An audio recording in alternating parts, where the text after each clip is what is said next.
morning, everybody. Welcome to Economics with the Honorable David M. Walker. Good afternoon for the people in the middle part of the United States, and good evening to the people around the world.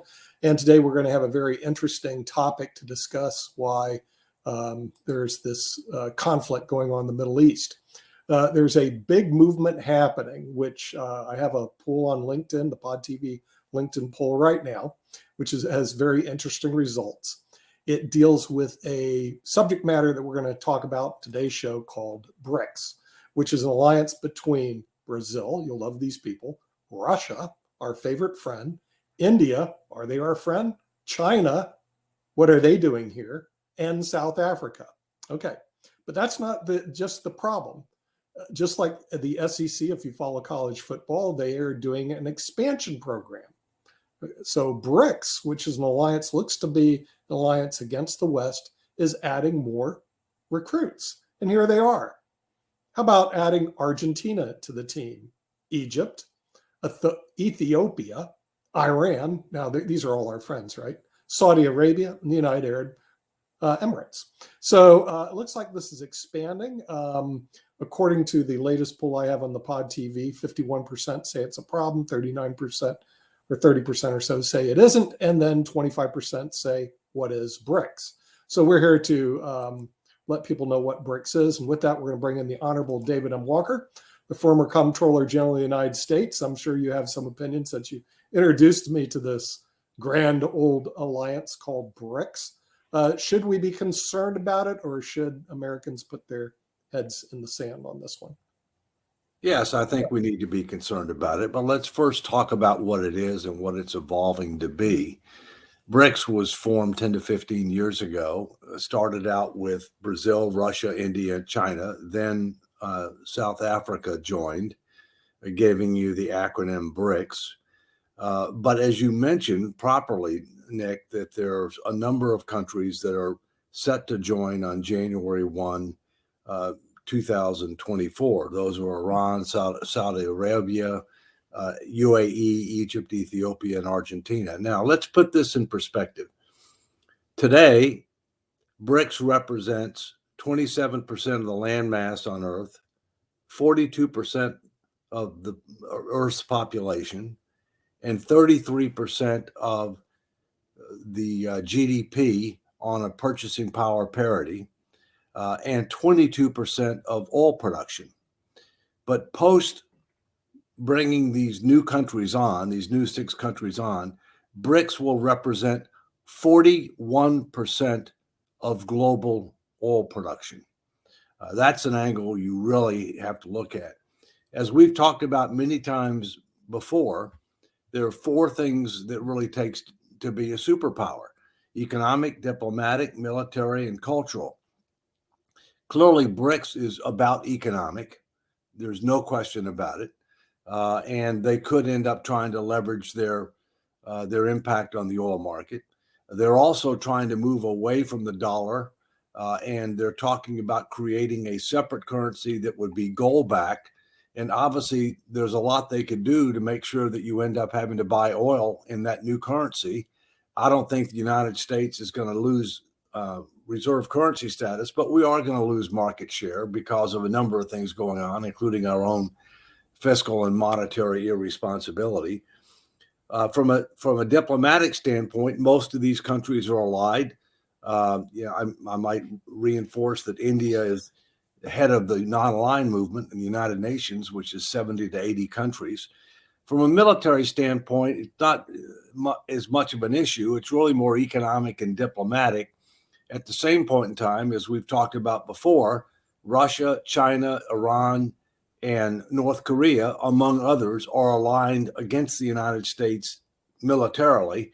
And we're seeing some of that manifested, not just in Ukraine, but in the Middle East right now. And this is really not about a cultural issue other than they don't like the dominance by the Western nations. And they're looking for an alternative to the dominance by the Western nations. So, yeah, this is a serious issue, in particular with regard to the amount of the energy market that they will control effective January 1. And I'm looking forward to hearing from others and having a healthy debate about this. And we're going to bring in the others, our panelists from around the United States and around the world. We'll bring in from the Mega Society member, Mr. Rick Rosner from Los Angeles has joined us. Up in the San Francisco area, we have Jim Eade, who's the head of the Eade Foundation. We're going to bring in Kim Calhoun, who's with the Pod TV network here in the Raleigh-Durham area. And Sasha Starr is joining us from Canada. So I guess we'll start with you, Kim, since you're right next to me. What are your thoughts on this Brics? I mean, it looks to me to be a hefty alliance, and if it stood just here, it is a contender for world dominance. And some of these people aren't our friends. It looks like Russia's not, but they're worse than the SEC. Look at their expansion. They plan on adding more countries to this BRIC alliance. So what are your thoughts on that? Realizing that on LinkedIn, which is usually a group of educated people, the Pod TV LinkedIn poll, 25% say the answer to this is, what is BRICS? So what are your thoughts on BRICS? Well, I think that they are a very powerful alliance that have been gaining some traction. We've kind of diverted our attention to other things, which I think is a bad thing. I think we need to be paying attention, a very close attention to alliances like this and find out what are their real intentions. And I think David is right. Take a look at who they are and what they represent. Economically, they are probably the world's biggest holder of all of our oil and gas and energy resources. When I attend CIRA, that's, if you look at the map, that's what they contain. And what would happen if, they decide to go to war with us like everyone else is doing right now? That seems to be the next knee-jerk reaction of many people. The other thing that people haven't looked at is like China right now. There's a company called Syngenta, and I think that they're taking over our agriculture. I mean, they already own our pig farms here in the United States, our major pig farm. Syngenta is a huge farming company, actually owned by China. They own over 1,700 acres of land and still buying. And there have been questions by government officials, what do we do with them? I mean, they are researching our seeds. What are they doing with that research? Could it harm us or help us? So I think BRICS, we just need to delve in a little bit deeper and find out what their true intentions are. Okay, we're going to dig over to our Mega Society member who joined us early from Los Angeles, Rick Rosner. Since you score like 1 out of a million on IQ tests, you're able to solve problems. It'll be this, Batman. Is this a problem? And do we? Yeah, I mean, we compound our problem because we need to get the country pulling in the same direction, not have a third of the population believe in crazy stuff. We've never talked about the singularity, which is a thing that tech bros believe in, that the rate of technological change by the 2040s will essentially become infinite because of AI and related technologies. And that allows crappy countries to, like, it doesn't matter. Like, I've got this huge IQ. Doesn't frickin' matter because anybody with an iPhone can be as smart as I am just by using the apps properly. And same goes for these countries that, Russia is a sucky country, low life expectancy, bad GDP, a small population relative to some of the rest of the countries, only 160 million people. But Russia spends $30 million a year on propaganda that makes Western democracies crazier. And so social media propaganda. So technology in the hands of, all these, countries that were not leading makes them more powerful.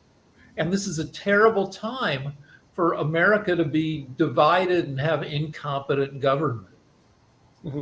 Yeah, and with that, we're going to San Francisco right now, speaking of the people in the tech sector, and talk to Mr. Jim Eade, who lives up there. And what are they saying about that in the Bay Area, about BRICS?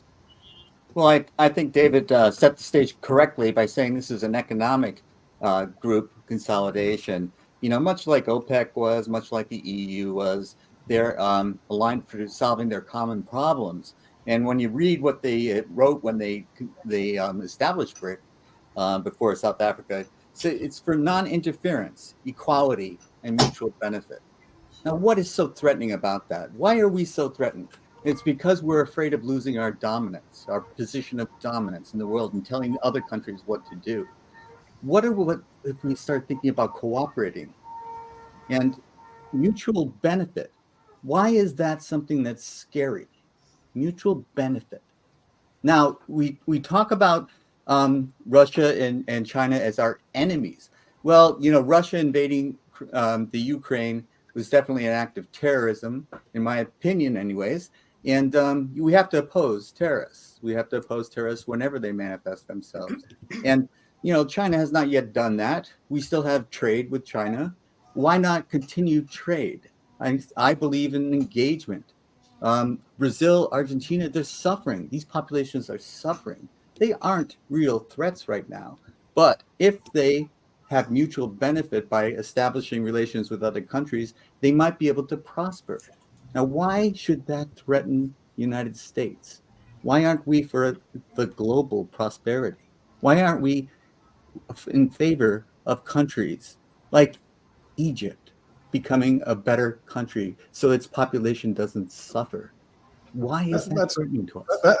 That's a good question. We'll throw it to our friend in Canada who used to live in the Ukraine, Sasha Starr, who also used to be part of the Soviet Union's army. So, what are your thoughts about what Jim said?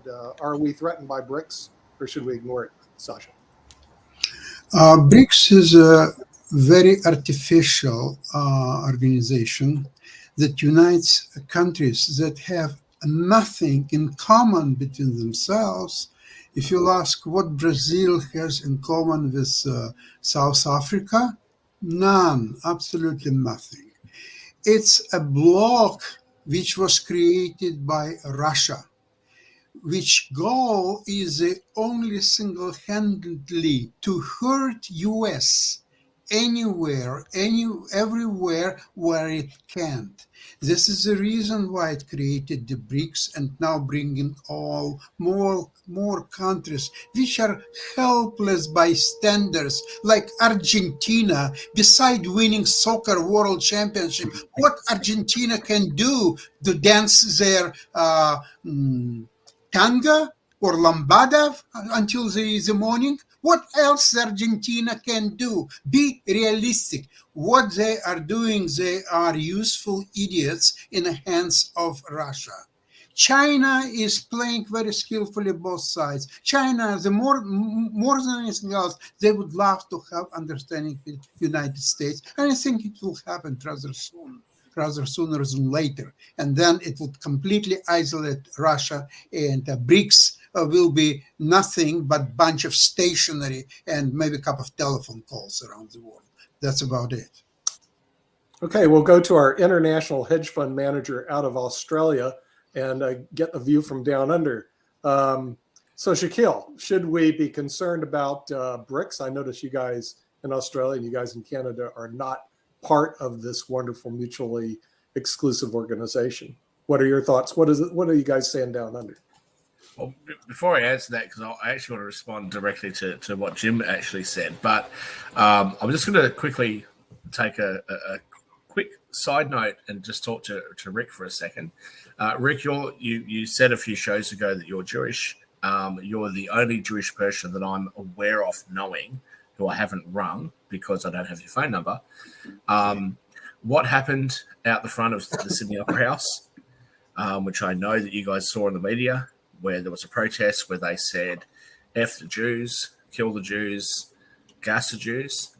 I don't know of a single Australian, I don't know of any Australian that supports that.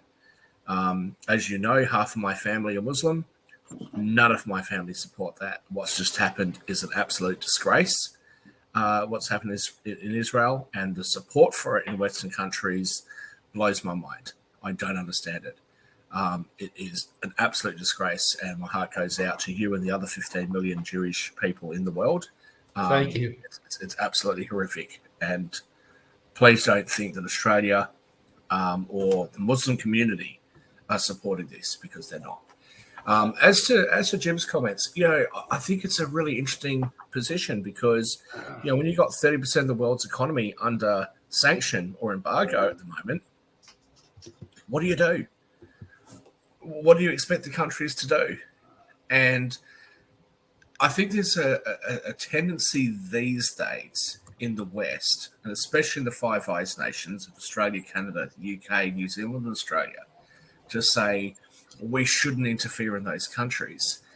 And I hate to say this because I'm so anti-war. Maybe I should have been born in the 60s, be one of those hippies, right? I'm so anti-war. But I think we have to stand for what we stand for. Human rights has to be at the core of what we believe in and what we stand for.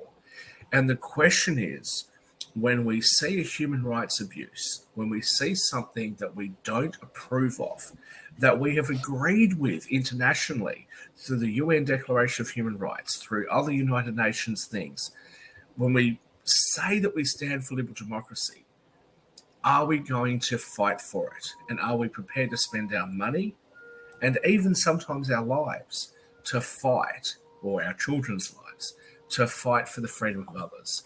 I think we have to.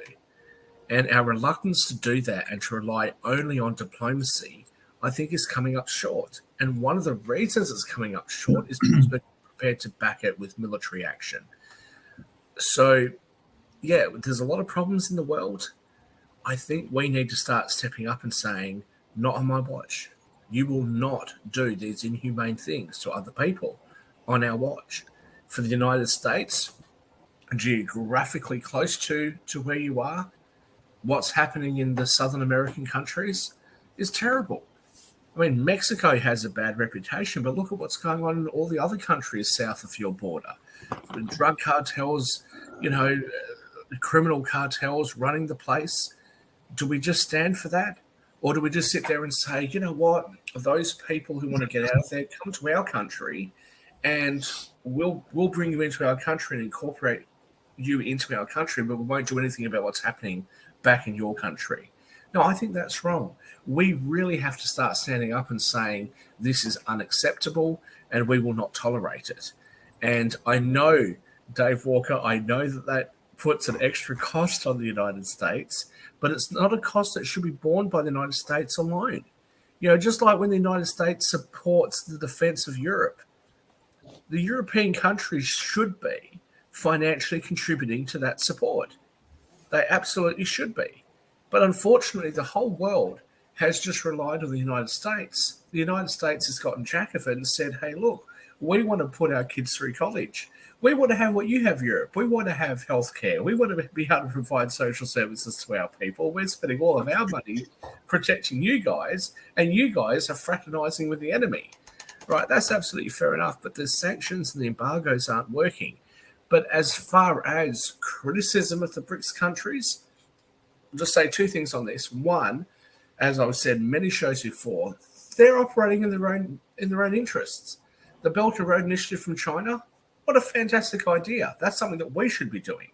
But the second thing that I will say is when you see those countries doing those sorts of things, and you talk about a country like Saudi Arabia or the UAE or other countries that are beginning to flirt with the Brics countries, what we're really talking about is countries that we won't sanction trading with countries that we will sanction.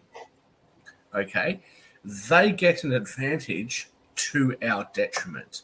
And just last point, Jim, you talked about free trade. As you know, as the evil capitalist that I am, I absolutely, the libertarian, Milton Friedmanite capitalist that I am, I absolutely support free trade. However, I have long said that one of my criticisms of Milton Friedman's theory is if we live in the West and we have union rules that support a particular level of wages and conditions for our workers, and then we allow foreign companies not to abide by those conditions and to undercut us, not just because labor is cheaper, but because they're breaking those rules, we are putting ourselves at disadvantage.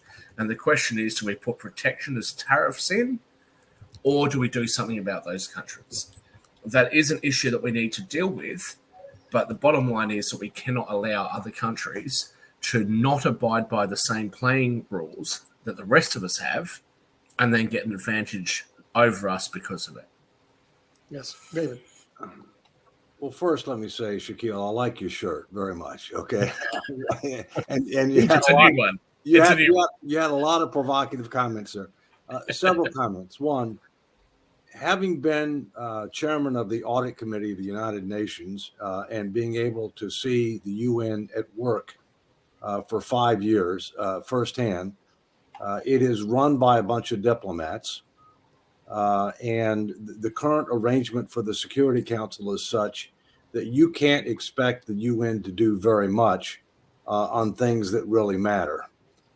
In particular, in the case of Israel, there's strong anti-Israeli sentiments against the state of Israel in the UN.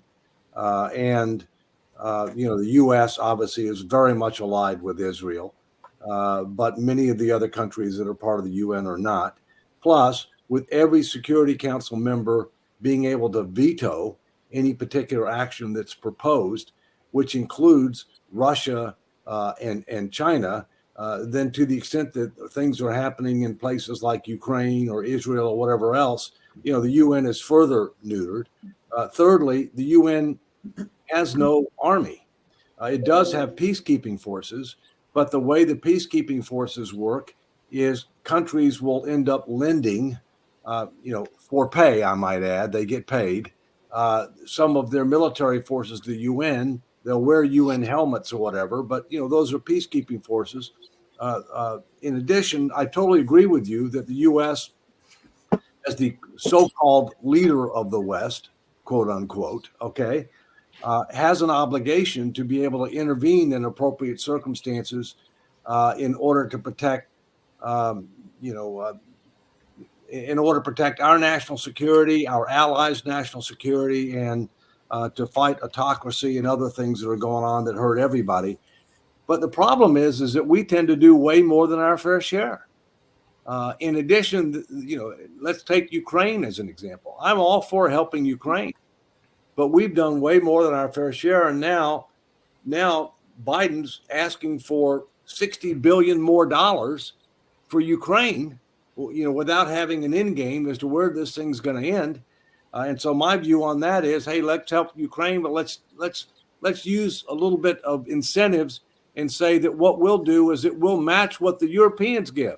So you get on the Europeans to get off their keister and start doing a lot more, including countries like France, who talks a lot but doesn't do much. Okay, Italy, Germany's finally started stepping up. Oh, by the way, France is interested in being in participating in Brics. France is interested in participating in Brics. All right. Why not? Well, they're French. What are you expecting? I understand. They want to have a big role, but it's a wanna. So the other thing is that there are a lot of things that are going on in the world right now where the U.S. doesn't have a treaty obligation. There's no treaty with Ukraine. Some senator on TV this morning, who I will not name to protect the guilty, said that we had a treaty with Ukraine. No, we don't. There's something called the Budapest Agreement, which is not a treaty, which Russia, the UK, and the US signed back in the early 90s so that Ukraine would give up its nuclear weapons. And guess what? Needless to say, Russia didn't honor the bargain, but it invaded Ukraine. And what happened when Russia took over Crimea in 2014? The US did nothing. All right. So we don't have a treaty with Israel, although it's obviously our greatest ally in that region of the world. And we obviously want to do everything we can to protect Israel. We don't have a treaty with Taiwan. There's some people that say that we have a treaty with Taiwan. So I totally agree that BRICS is primarily about two things. It's about economics, and it's about trying to counter Western dominance. It's about those two things. But some of the members of BRICS want to do more than that. They want to counter the U.S. Economically, diplomatically, militarily, and culturally. And those are the ones that we need to be more concerned about. But I come back to where I started. When you control 41% of the world's oil production, that's where you got to look and say, what's the intent here? David, sorry, Rick, can I just very quickly, sorry, I know you had your hand up, can I just very quickly say something? David, I absolutely agree with you on everything that you said about America brunting the financial cost. As a British citizen, a former European before we left, I totally agree with you. I think that's totally unfair. And I've always said that, and that's why I have such a love for the United States. And I don't understand, even upon Australians, why people have such a negative view towards America. Oh, America went over here and America went over there. But just as a quick side note, I just want to let you know that Kimberly Calhoun joined us last weekend on Saturday, where we had a referendum in Australia. We also had the New Zealand election. And I just like you to know that if you do Google your own name and see what your results are, and you happen to have a big increase in people Googling you from Australia and New Zealand, it's because of us, because we mentioned you very many times on the show. And we talked about no labels, and we talked about how great it would be if we actually had some no labels and some people of your caliber in our country or in our countries. So just in case you're wondering why there's been an increase in interest from Australia and New Zealand, that's the reason why on our election show. Yep. Rick Rausner. All right. So a lot of these countries are entrepreneurial dictatorships where the deal with their citizens is, you keep your nose clean, you shut up and you work, and we'll make you rich and you'll have a pretty decent life. But if you start agitating, we will smash you. And the NATO countries are all kind of pro-liberty and democracy. And so that's thing one. Thing two is the U.S. still has a bunch of habits, both good and bad, that stem from us owning the world after World War II. The rest of the world was in ruins, and the U.S. had some huge percentage of the world's manufacturing capacity. And we've been spoiled by our position of dominance and haven't come to terms, really how to buckle down and compete. And China just has to be patient. It reminds me of China reminds me of a supermodel who goes on a talk show and says, in middle school, I was geeky. They called me Skeletor. China is like that girl who in 9th grade is 6 feet tall and 105 pounds and no boobs. And it'll probably work out for that girl because she'll turn into a supermodel. China just has to wait, and they'll get most of what they want because they're technologically proficient, and they have 1.4 billion people under this dictatorship that gets them all kind of pushing for dominance. Rick, Well, when and they you have a when you say plan. that the United States has exerted this dominance, has the United States just exerted it, or has it earned it? If we totally discount the military action of the United States in Europe, and we just talk about it from financial aspects, has the United States borrowed money and then invested that money in other countries around the world to support them?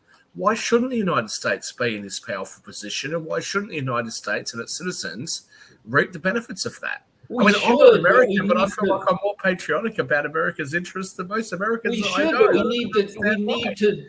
We need to figure out how to continue to dominate, and we've lost some of that. Yes, you should, because as the leader of the Western world and as the leader of the movement and the human heart's greatest desire of freedom, as the leader of those that push the ideals of liberal democracy, the United States, who doesn't act unilaterally, the United States acts with the support of every other liberal democracy on earth, especially the Five Eyes countries. Yes, you absolutely should demand that other countries acquiesce to the things that we tell them that they should be doing. Can I jump in here? And then first, Go, man. China has something that we don't have.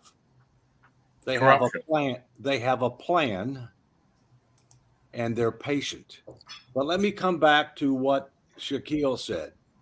The United States has intervened in European wars twice in the last 120 years and made the difference in both of those wars. At the end of World War II, the U.S. was 50% of global GDP. It had 70% plus of global manufacturing capability. We were it. But what did we do after World War II? We invested in Europe. We invested in Japan.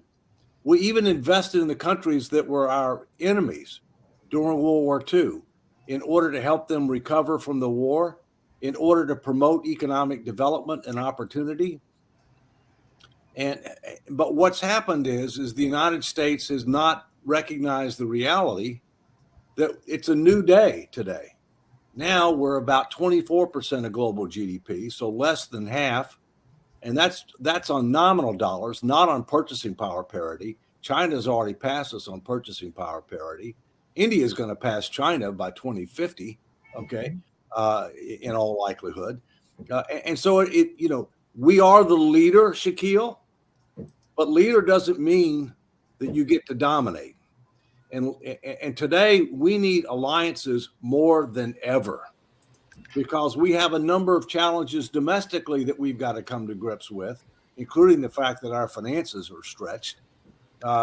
And so, yes, we need to be recognized for what we've done, but we need to be able to also recognize the reality that today is not the same as World War II. We need a plan. We need alliances. We need to start executing, and we need to quit living for today and start helping to create a better tomorrow. And I'll leave it. With due respect, Dave, why should we Shaquille, dominate? come on. We've got other people with hands up. Come on. Yeah, let's go to our I've had alliance. my hand up for a while. Nick, you ought to moderate. We'll do I that. realize that this is economic show. However, while we are discussing BRICS, and there are a lot of economics as well as other factors, I would like to remind everybody that in 90s, there were approximately the same time 2 books were published. One of Fukuyama, The End of History, and another one by Huntington, The Clash of Civilizations. Now, obviously, Fukuyama book is now being basically decimated on all fronts. All his ideas of globalism and no need of governments, all this happy large village where everybody loves each other and lives together with other in happiness. That's all being absolutely destroyed. Let's talk about Huntington, Clash of Civilization. That is becoming more and more a reality as we're moving further along. Now, it's almost 30 years since the book was published. Remember that G7 countries, these are all part of the Western civilization. All the BRICS and all these new countries, what they want to join BRICS, they are all parts of different civilizations, not European, Western, European, US civilization. So to preserve this civilization, both economically and militarily, the West have to be A, united, B, strong, and to lead the world, not just trying to patch things a little bit here, a little bit there, and so on. If you want to have this policy, you don't need $1 trillion war budget, military budget. All you need is maybe $50 billion just to make sure that you can defend against Canada and Mexico. That's all what you need. You have almost $1 trillion budget. Why? David, could you explain? We do, because we have a disproportionate responsibility for global security, okay? But I will also tell you that there's a lot of money can be saved in our Pentagon budget. There's no doubt about that. It's a bloated bureaucracy, but Jim's had his... Jimmy, you're up, and then Jacoby. Thank you very much. This is an economic discussion, And the military things, and I'll go back to the founding principles: non-interference, equality, mutual benefit. Now, why don't we have a global society? Why is it just Brics that's founded to do this? And I think the United States, France, everybody should be thinking about, why don't we join? Because non-interference, equality, and mutual benefit is in the world's best interest. And what we have to do is stop thinking about the past and how we may have come to the rescue of other countries and live in the present, where India is becoming this superpower. China is a superpower. And as David pointed out, in following World War II, we remade Japan and Germany. They became very viable economic forces in the world. So today's enemy can be tomorrow's friend, tomorrow's trading partner. If we look at this, just a moment, if we look at this as an economic interest and trade with each other and keep each other honest in these trade discussions, and it gets very complicated in how you do that, but this is in our best interest as a country, as a people. And when we start working on a global economy, we have to also incorporate a global community. And we're just starting to talk about this and think about this. We're a long ways from it.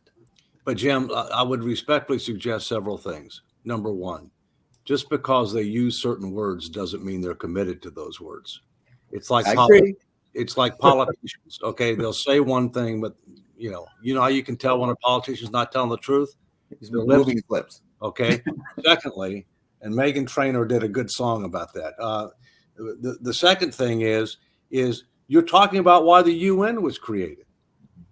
The United Nations is a lot bigger than Brics, okay? And so the UN was supposed to try to be able to help promote world peace, promote economic development and opportunity, fight poverty, help to be able to eradicate certain diseases. I mean, that's what the UN's all about. And the UN does some good work, but it is dysfunctional. It needs to be able to be revised, including the Security Council, to recognize the reality of today and tomorrow, rather than based on post-World War II, situations. Well, with all due respect, Dave, what I'm suggesting is that Brics is a sign of the new day, the new promise of the new. The UN is a sign of the past. It is dysfunctional. Yes, it had all those promises. Yeah. And of course, yes, Russia is not telling the truth. There's no question about it. But why is Argentina suddenly our enemy? Come on. They're not. No.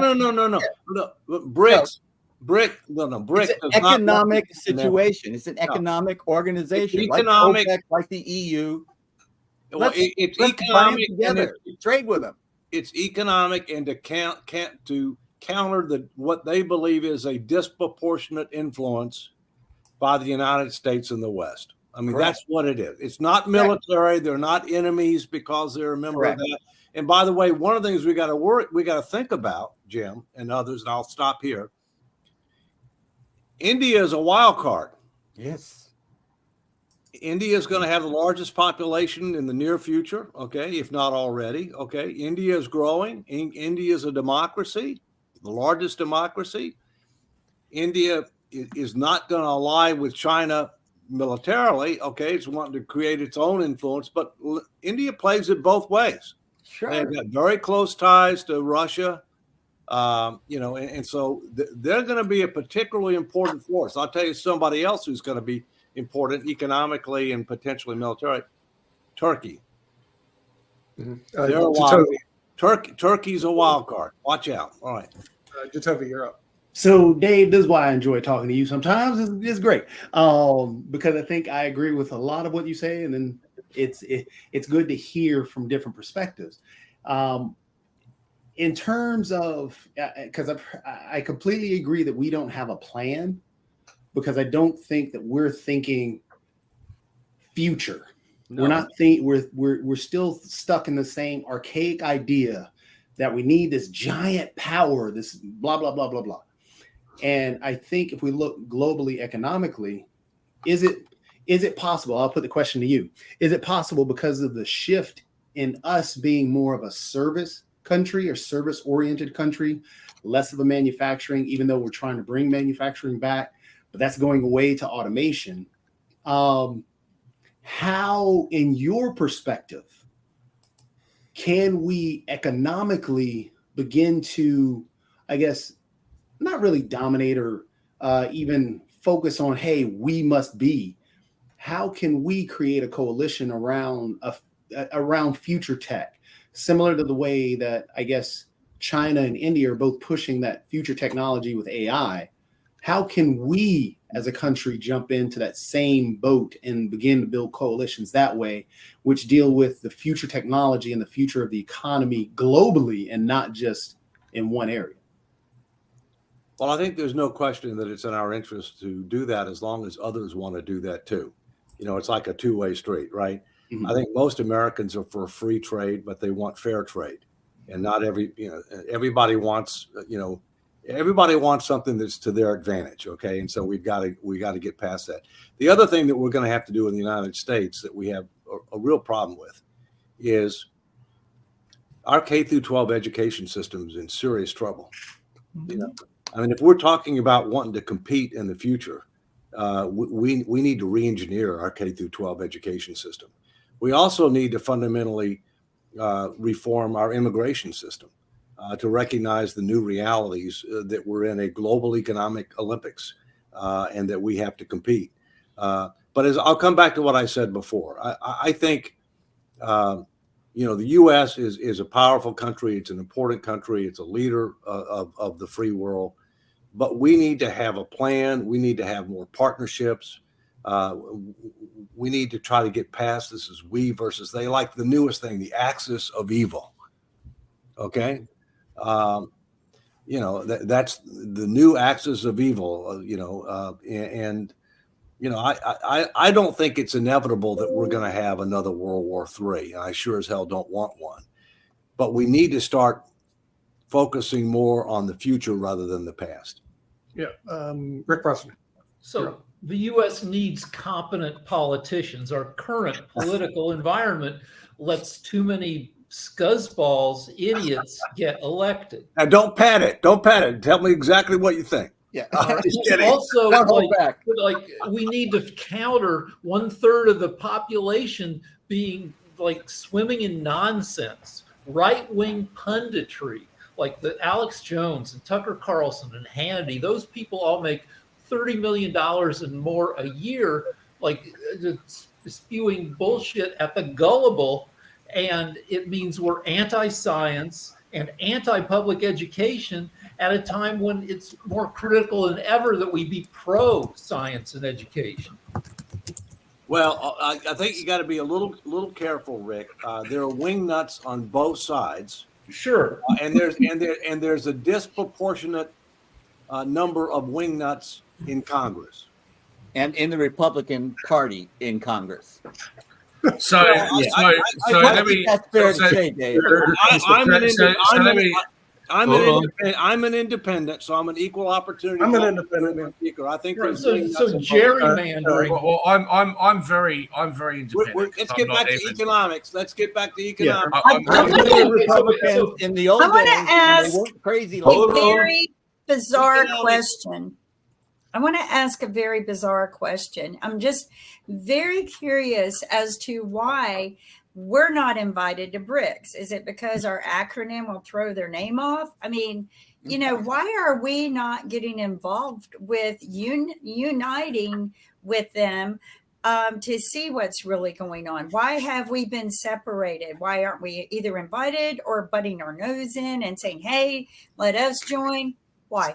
Because US has to pay an entry fee of $5 trillion, and then it would be allowed to join. Yes. BRICS. Sasha, don't tell them that. They'll end up passing They'll ask for legislation it. and they'll borrow another $5 trillion to do it. No, I just want to come back just a little bit, but very quickly to Jimmy and to Rick. Look, you guys are Californian.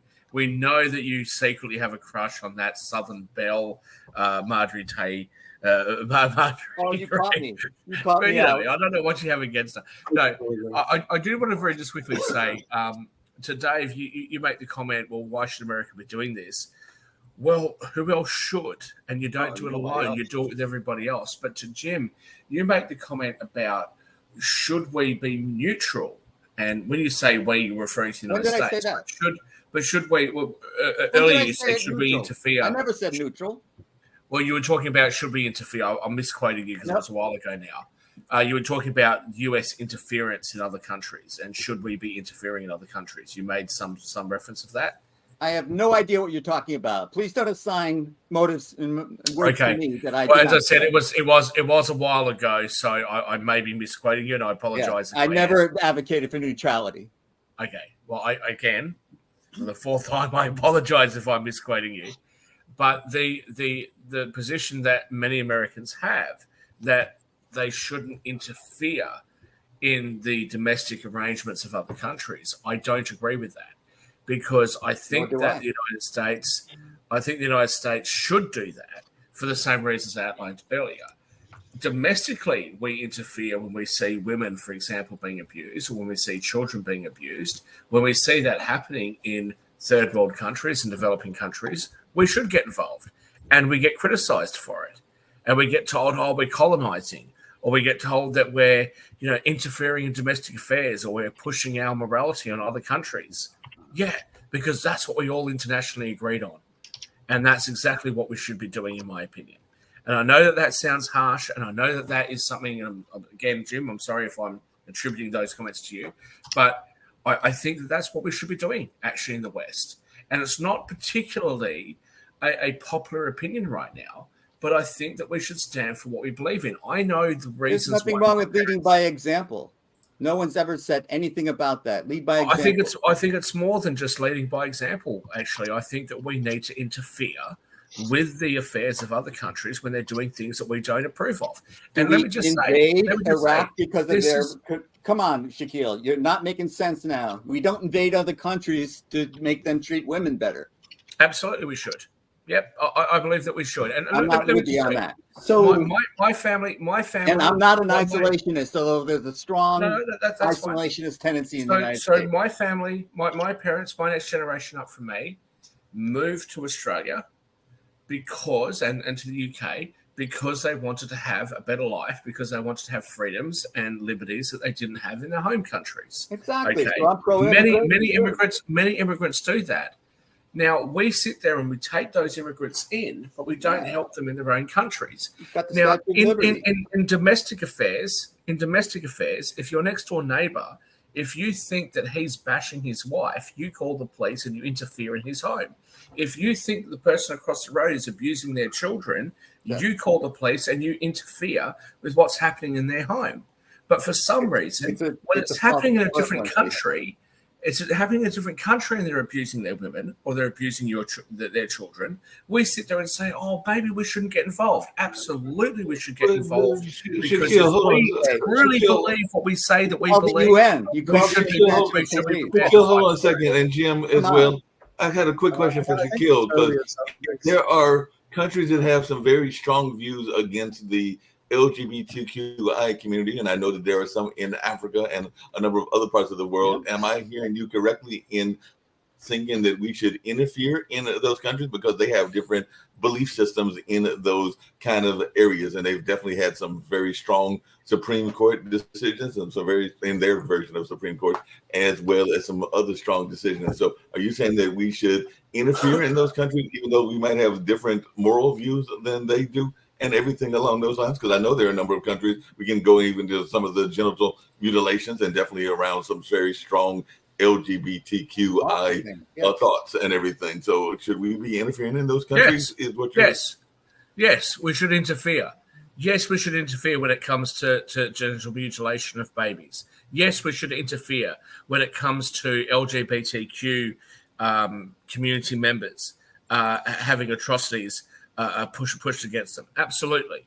What we shouldn't interfere on is what the right amount of the GDP should be spent on healthcare or education, or what the right amount of taxes should be. We should interfere on those issues. But when we're talking about human rights issues, absolutely we should interfere. We either interfere and say these are the ideals that we stand for, or we sit there and say we're absolute hypocrites. will tell you that we stand for these ideals, That's or sign incorrect. international That's not a agreements correct choice. saying that we There are stand for other these choices, ideals, Shaquille. will You're not- force you to you're not being sign fair. those agreements, but You're then not when being you fair. break them, we'll just All sit right, there like all a right. bunch of pansies. and do Dave, nothing David, about it. David, That's ignorant. Dave, Ideally, what we should do is act globally through institutions that have a broad-based degree of support. Ideally, the United Nations would be much more engaged in the kinds of situations that you're talking about, Shaquille, with regard to human rights, with regard to economics, with regard to diplomacy, and even with regard to militarily. I mean, having a force that could be committed.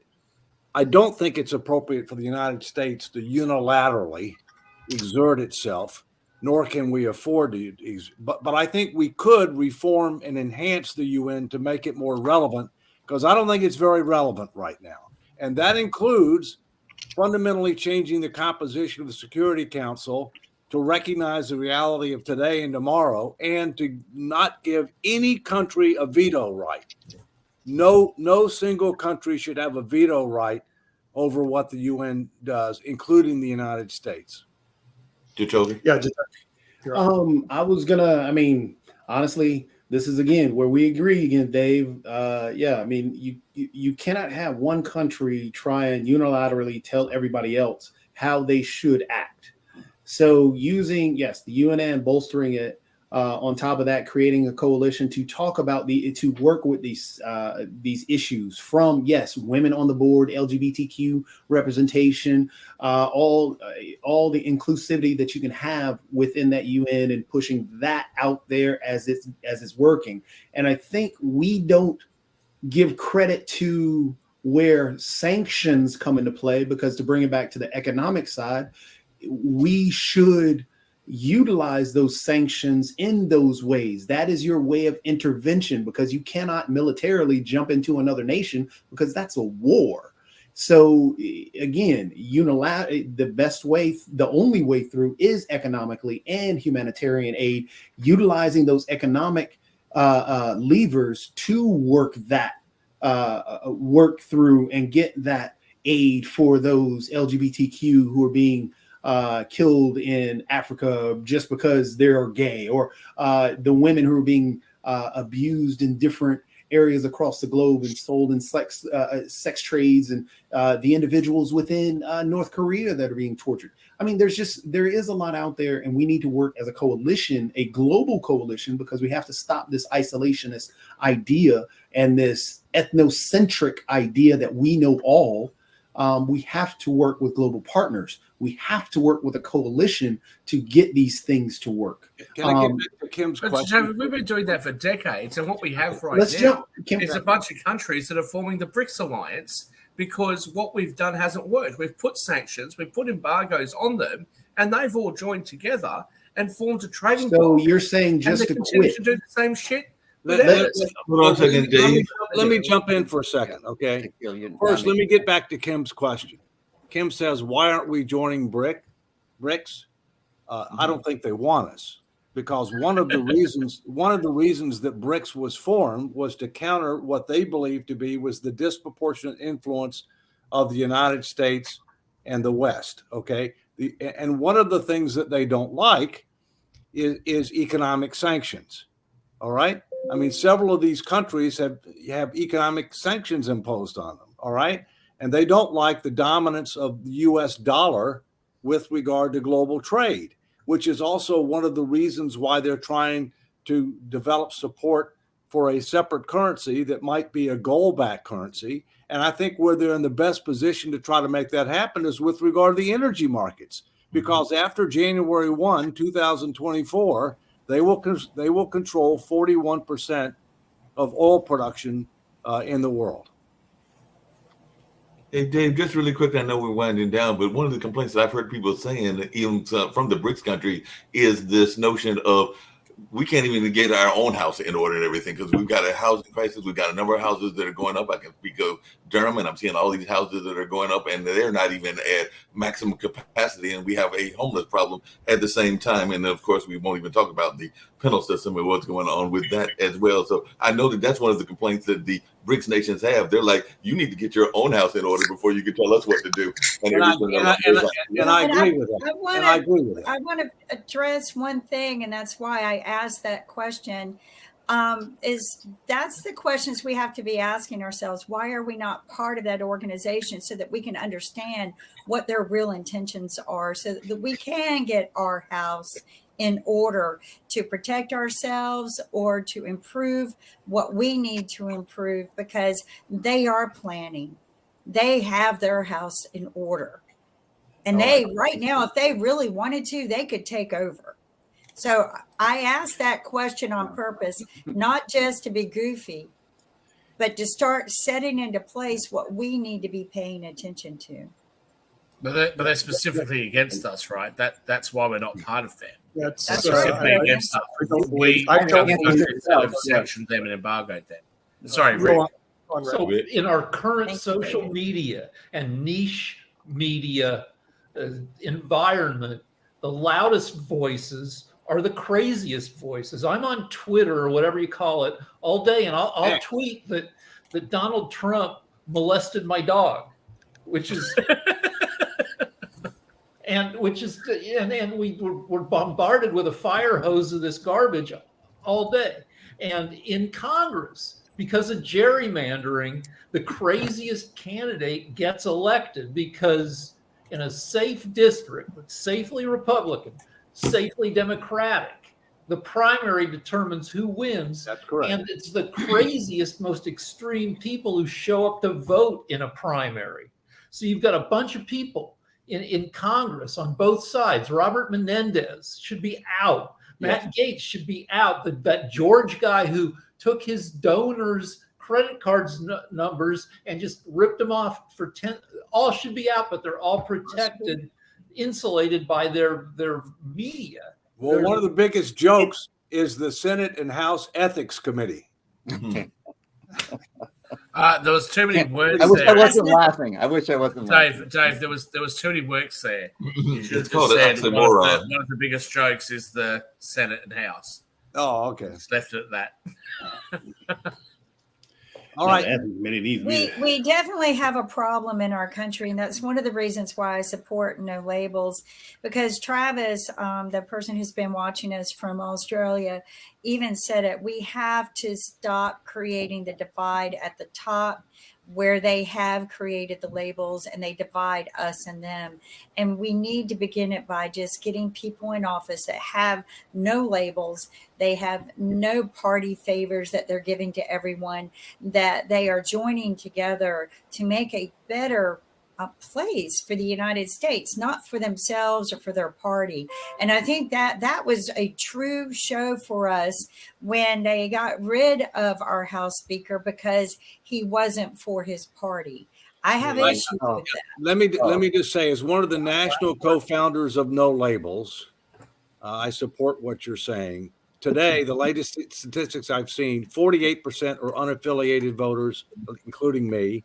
27% are Democrat, 25% are Republican. Choice and competition is one of the foundations of our democracy. Check out nolabels.org, wherever you are, anywhere in the world. Dave, can we bring you to Australia and make it nolabels.org.au? Can we bring you over here, please? Nolabels.org, and we're out of time. We'll see you next week on Economics. I had a good one. I did too. All right, Tony, next week.